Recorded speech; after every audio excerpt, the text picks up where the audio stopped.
अंधियारा है गाना और लहू से जरा किरणों के दिन के अंबर से चुम के अंगना में फिर आजा रे। हमने तुझ पे हजारों सितम है किए, हमने तुझ पे जहां भर के जुल्म किए, हमने सोचा नहीं तू जोड़ जाएगी ये ज़मीं तेरे बिन सुनी रह जाएगी। किसके दम पे सजेगा मेरा अंगना, पूरी चिड़ैया नन्ही सी चिड़िया अंगना में फिर आ जा रही।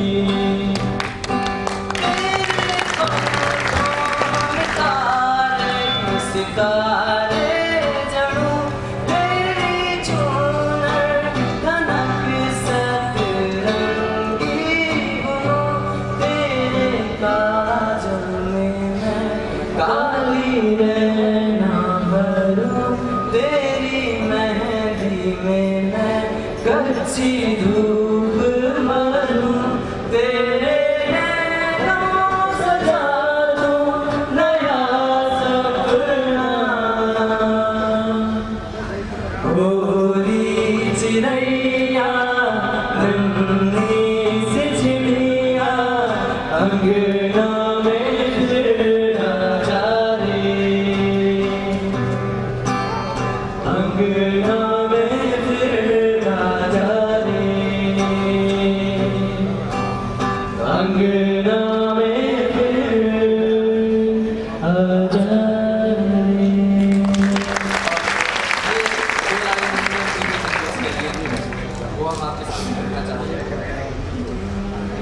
ओ मेरी अम्मा ओ मेरे बाबा, क्या मैं इतनी बुरी थी माँ।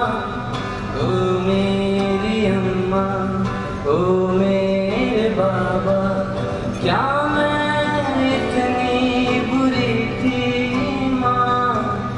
भैया को तुमने जन्म दिया, मैं भी तो जीना चाहती थी माँ। ओ मेरी अम्मा ओ मेरे बाबा,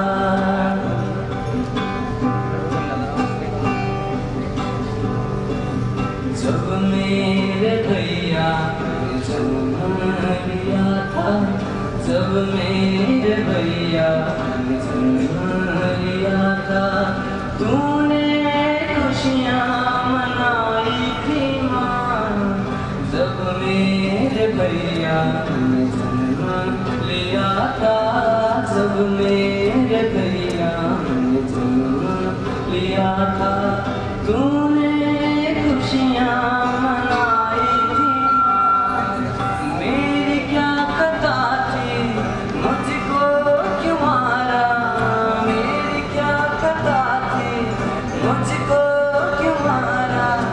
मैं भी तो जीना चाहती थी माँ। ओ मेरी अम्मा ओ मेरे बाबा, क्या मैं इतनी बुरी थी माँ। ओ मेरी अम्मा ओ मेरे बाबा। Please sing the culture. Thank you so much.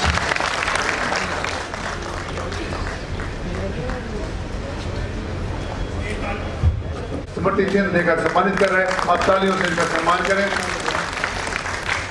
और इस सम्मान के साथ साथ ही मैं बुलाना चाहता हूँ राजऋषि मुखर्जी महाराज जी, आप कृपया मंच पर आए। बहुत एथलेटिक हैं और उनका यहाँ पहुँचने पर बहुत बहुत सम्मान है। वो भी, उनको भी हम सम्मान करना चाहेंगे। कृपया हमें थोड़ा सा समय दें। राजेश सिंह जी।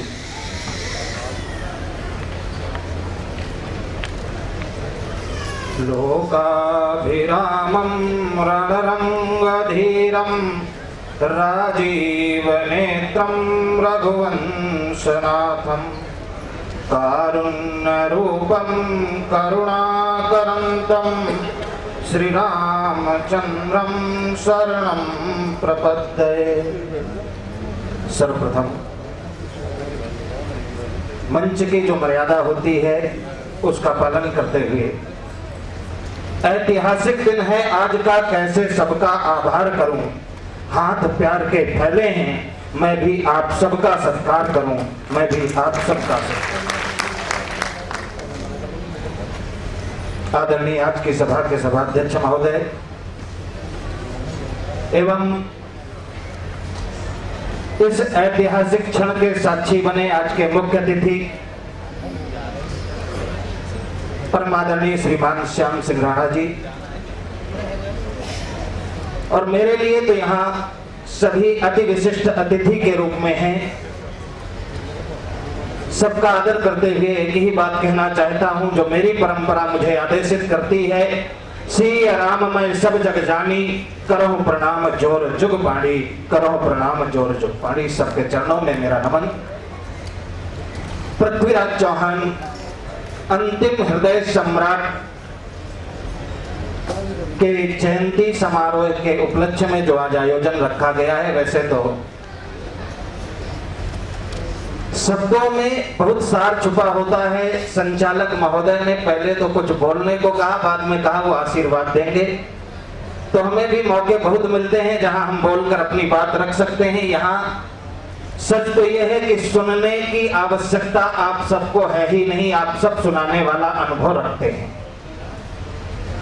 जब बात केवल आशीर्वाद की आई है राजपूताना युवा संगठन, तो मैं केवल इतना कहना चाहता हूं, बनना है तो युवा साथियों भारत की तकदीर बनो, बनना है तो युवा साथियों भारत की तकदीर बनो। त्याग समर्पण और देशभक्ति की बनना है तो युवा साथियों भारत की तकदीर बनो। धर्म ध्वजा की रक्षा करने को भारत के तीखे तीर बनो।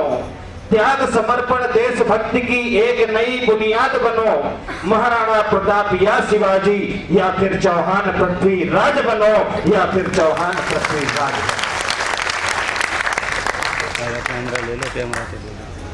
नकारात्मक और सकारात्मक दोनों पहलुओं पर यहाँ चर्चा हुई।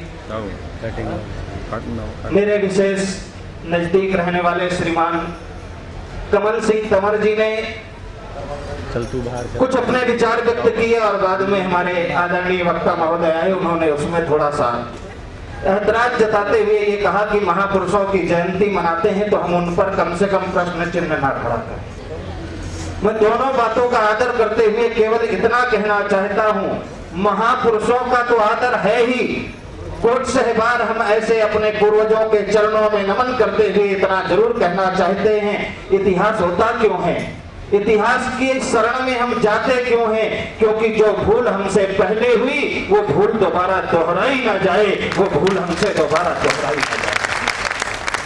श्रीमान कमल सिंह तंवर जी ने यही कहा था, चौहान साहब ने 16 बार क्षमा किया, मैं होता तो केवल एक बार ही क्षमा करता। बिल्कुल आज आवश्यकता इतनी ही है, वरना जिस समाज से हम आप सब संबंध रखते हैं, इतिहास साक्षी है, देश के लिए, इस मातृभूमि के लिए हम आप सबने क्या नहीं किया। स्वतंत्रता में हमारा आप सबका क्या योगदान रहा ये भी आप सब जानते हैं। लेकिन भारत स्वतंत्र हुआ तो इस अखंड भारत के सपने को पूरा करने के लिए हमारे आपके पूर्वजों ने अपनी रियासतों को भी अखंड भारत में मिला दिया। इससे बड़ा उदाहरण और क्या होगा, ये त्याग है छत्तीस। ये है हमारी देशभक्ति। वरना जिस समय देश आजाद हुआ, हमने तो, क्षत्रिय समाज ने तो अखंड भारत का सपना देखते हुए इस सपने को पूरा करने के लिए अपनी रियासतें, अपनी हैसियत, सब कुछ इस भारत मातृभूमि के लिए समर्पित कर दिया। लेकिन दूसरे समाज के लोगों ने क्या किया था ये भी आपसे छुपा नहीं है। डर से झुका फिरंगी शासन और अधिक झुक सकता था। कुछ लोग समर्पण ना करते तो बंटवारा रुक सकता था। कुछ लोग समर्पण ना करते तो बंटवारा रुक सकता था। मैं उस समय की राजनीति पर प्रश्न चिन्ह नहीं खड़ा करना चाहता, लेकिन उनको तो जल्दी थी सत्ता को हथियाने की, लेकिन उनको तो जल्दी थी सत्ता को हथियाने की, सीएम पीएम सांसद मंत्री पद को पाने की। इसीलिए तो समझौता की शर्तों को स्वीकार किया, मृतक दुर्घटना कहकर नेताजी को मार दिया। मृतक दुर्घटना कहकर नेताजी को मार दिया। देश के टुकड़े करवाए और हमने टुकड़ों में बटे देश को मातृभूमि और देशभक्ति के लिए अपने राज्यों को भी अखंड भारत में समर्पित कर दिया। ये है हमारा गौरवशाली इतिहास। आज की देशभक्ति पर मैं कुछ नहीं बोलना चाहता। खूब समाचार पत्रों के माध्यम से टेलीविजन चैनलों में आप खूब सुनते होंगे, और जिन्हें एक लंबा अनुभव है, मेरे बुजुर्ग यहाँ पर बैठे हैं, बाद में शायद वो बोलेंगे भी। मैं एक निवेदन करूंगा, आज एक देशभक्ति को भी परिवर्तित कर दिया गया है, परिभाषित कर दिया गया है। सच्ची देशभक्ति यदि कोई करना चाहे तो उस पर भी प्रश्न चिन्ह खड़ा कर दिया है जाता है। ये तो इस पार्टी के हैं, इसलिए देशभक्ति का प्रपंच रच रहे हैं। मैं प्रार्थना करना चाहता हूं, आपने खूब आवाजें सुनी होंगी, यहाँ सकारात्मक और नकारात्मक की बात चल रही थी। मैं प्रार्थना करूं, हम तो इतना सकारात्मक सोचते हैं। एक आवाज आई थी शिक्षा के केंद्र जेएनयू से, याद है या नहीं? आपकी खामोशी बता रही है कि याद तो है, लेकिन आप स्वीकार नहीं करना चाहते। कहा गया था हर घर से अफजल निकलेगा। मैंने उसी समय कहा था ठीक ही तो बोल रहा है। हर घर से नहीं, जिस दिल में छिपा हो वहां से भी निकलना चाहिए। आखिर छिपा क्यों है? थोड़ा सही सोच कर देखो ना। एक आवाज आई हैदराबाद से, हम भारत माता की जय नहीं बोलेंगे। मैंने कहा ये भी ठीक कह रहा है, क्योंकि पवित्र मंत्र गंदी जुबान से बोले नहीं जाते। पवित्र मंत्र गंदी जुबान से बोले नहीं जाते। जिस भारत माता के जयकारे को बोलकर हमारे भगत सिंह हंसते हंसते फांसी का फंदा चूम गए हो, इन तुच्छ लोगों की क्या औकात कि ये भारत माता की जय बोल भी पाए, इनके बस की बात नहीं। तीसरी आवाज आई थी घाटी से, मैं नाम किसी का नहीं लेना चाहता, यहाँ बुद्धिजीवी और मेरे परमादरणीय लोग बैठे हैं। वहां से आवाज आई पाक अधिकृत कश्मीर भारत के बाप का नहीं। हमने कहा बिल्कुल नहीं है भारत के बाप का, वो तो पाकिस्तान के बाप का है, क्योंकि पाकिस्तान का बाप भारत है। पाकिस्तान का बाप भारत है। एक आवाज आई सीमा पार से इंच इंच कश्मीर लड़कर ले लेंगे। मैं प्रार्थना करना चाहता हूं, ये मंच इन बातों का नहीं है, फिर भी जज्बात हैं, आप सबके चरणों में समर्पित करता हूं। ये इंच इंच की बात और कश्मीर की बात और हमारे भारत की बात जो लोग करते हैं, ये मंच ऐसा नहीं है, लेकिन अब युवा संगठन है। मुझे अगर बुलाया गया है तो इतना जरूर मैं कहना चाहता, इंच इंच कश्मीर भला भारत से लड़कर ले लोगे, इस कश्मीर के चक्कर में लाहौर कराची दे दोगे। इस कश्मीर के चक्कर में लाहौर कराची दे दोगे। हमारे यहाँ महापुरुषों की और माँ भारती के लालों में जो जज्बा छिपा हुआ है, उसे कभी कोई चुनौती ना दे। वरना ध्यान रखना, मैं निवेदन करता हूं और इन्हीं पंक्तियों के साथ अपनी वाणी को विराम दूंगा। एक भक्त, एक देशभक्त यहाँ महाराणा प्रताप जी थे। एक देशभक्त यहाँ महाराणा प्रताप जी थे, जिन्होंने मातृभूमि हेतु जीवन ही समर्पित कर दिया। दूसरे महापुरुष का नाम जरा ध्यान से सुनना। गुरु तेग बहादुर की कहानी भी पुरानी नहीं, गुरु तेग बहादुर की कहानी भी पुरानी नहीं। धर्म ध्वजा हेतु शीश ही कटा दिया।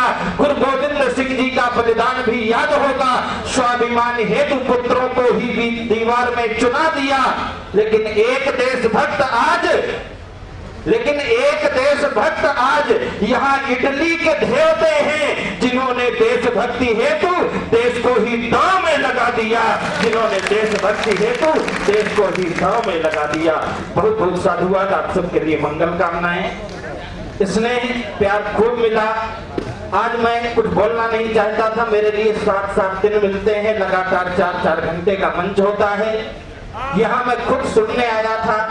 क्योंकि मैंने न कुछ हंस के सीखा है न कुछ रो के सीखा है, जो कुछ भी सीखा है अपने बड़े बुजुर्गों का बन के सीखा है, अपने बड़े बुजुर्गों का बन के सीखा है। सबके चरणों में मेरा नमन। और रही बात एक समाज विशेष की, तो मैं अपने समाज से एक निवेदन करता हूं, मेरी जहां आवश्यकता होगी सम्मान की चाह नहीं, आपके चरणों में भी अगर सेवा करने का मुझे अवसर मिलेगा तो अपनों की सेवा करने से कोई छोटा नहीं होता। जहां आवश्यकता हो, बिल्कुल अधिकार है तुम्हारा, पुकार सकते हो। कुछ विषम परिस्थितियों के लिए मुझे इस रास्ते पर आना पड़ा था। सनातन धर्म को, सनातन धर्म के ठेकेदार कलंकित करते जा रहे थे। आप सबको पता है धर्म के नाम पर व्यापार चारों ओर, जहां देखो हमारे धर्म की निंदा हो रही थी। संत समाज का हम इतना सम्मान करते हैं और तथाकथित लोगों ने संत चरित्र को भी इतना कलंकित कर दिया था कि मुझे लिखना पड़ा, जंगल न होता तो मोर कहां रहते, और संत न होता तो चोर कहां रहते, संत न होता तो चोर कहां रहते। गली गली में गुरु फिरे, हमसे दीक्षा ले